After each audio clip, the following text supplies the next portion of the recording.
Hey everybody! Welcome to my brand new Cantonese lesson series, Nei Ho Cantonese. This brand new lesson series is for people who are learning Cantonese from scratch. Before we begin, I would like to let all of you know that I am an Asian American myself who just happen to speak Cantonese to a certain degree. I don't have a certificate for teaching Cantonese, but I do have one for teaching English. However, I can make it work, right? I will try my best. For teaching a language, there are two types of teaching methods, inductive and deductive. The deductive teaching method is where I teach by explaining everything, such as the grammar rules, providing my own examples, and explaining how this is used and how it is not used, while all of you just listen. But for the inductive teaching method, as I teach, all of you will be the ones to make your own rule, provide your examples, and figure out if it's correct or not. And I will be the one to confirm at the end. I will be using the inductive teaching method to teach all of you Cantonese. Because in order to master a language, all of you need to practice. Actually, the inductive teaching method is the most effective way of teaching a language. I do encourage all of you to try and master the Cantonese tones before starting these lessons because it will help you a lot more.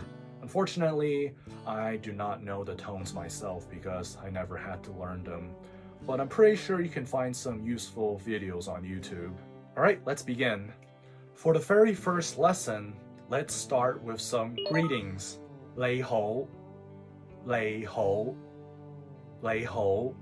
This is probably the most common greeting in Cantonese or in Chinese. I'm pretty sure a lot of you know the word Ni hao in Chinese. Ni hao is hello in Mandarin. Nei Ho is how you say it in Cantonese. Next one, Nei Ho ma, Nei Ho ma, Nei Ho ma. So let's take a look at these two, Nei Ho and Nei Ho ma. Although some of you might not know Chinese characters yet, but try to spot a difference between these two. So for the second one, Nei Ho ma, the character ma is added towards Nei Ho with a question mark. Therefore, it is obvious Nei Ho ma is a question. So Nei Ho ma is, how are you?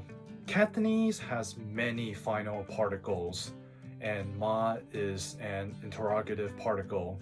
Whenever you see ma, it is a question. Nei Ho translates to you are well. So when people greet others with Nei Ho, which is mainly towards strangers or acquaintances, they are basically saying, I hope you are doing well at this present time. Therefore, Nei Ho ma is asking if that person is well. Nei Ho, you're good. Nei Ho ma, you good? Also, it is very common for people to say hello these days. Hello is the transliteration of hello in Cantonese. Hong Kong Cantonese has quite a few mixtures with English. Oh, keep in mind, hello could be considered a bit informal. So if you're at work or you're at an important meeting, I would stick with Nei Ho. However, I think it is still okay if you say hello at work. I don't think you will get into serious trouble if you say hello to your manager or boss. I mean, it's saying hello. It's not like you're saying what's up to them. But I guess better safe than sorry, just stick with Nei Ho. Maybe once you get close to them, you can say hello. Alright, next one is 大家好, 大家好, 大家好. Do you recognize the last character, ho, from Nei Ho? 大家 is everyone or everybody.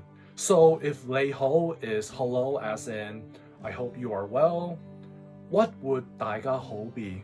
If you are thinking hello everyone or anywhere close to I hope everybody is doing well, correct, 100 points. So yeah, if you are greeting a group of people, you can say 大家好.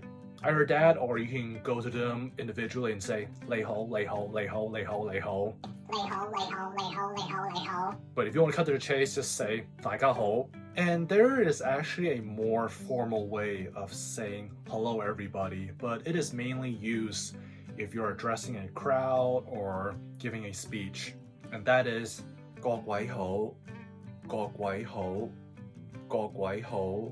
各位 is also everyone. Alright, we are heading towards the end. So, 再見,再見,再見. 再見 is bye. It is used formally. Joy is again.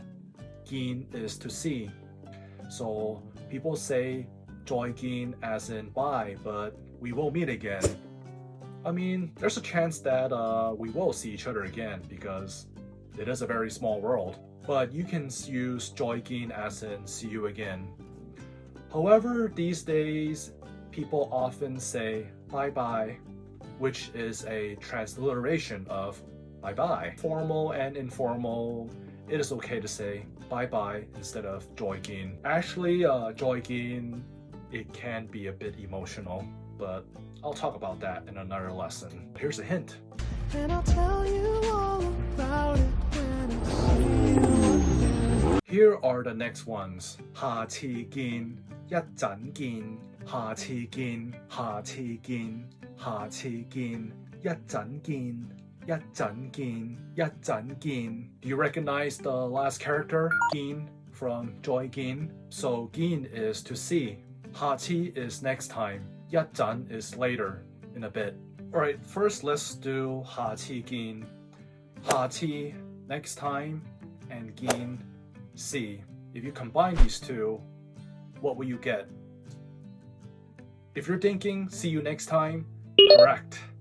下次見 is see you next time. Next one, 一陣, later or in a bit. 見 to see. Combine these two, what do you have? If you're thinking see you later, correct. 100 points. I think this is enough greetings for this lesson. After all, it is the very first lesson, so I better cut myself some slack. Well, I hope this lesson was helpful, and I hope all of you will continue to learn Cantonese. 下次見. Towards the end, I will put down all the words and Chinese characters that I used in this lesson, and I hope all of you will study them and memorize them for the future. There will be reviews.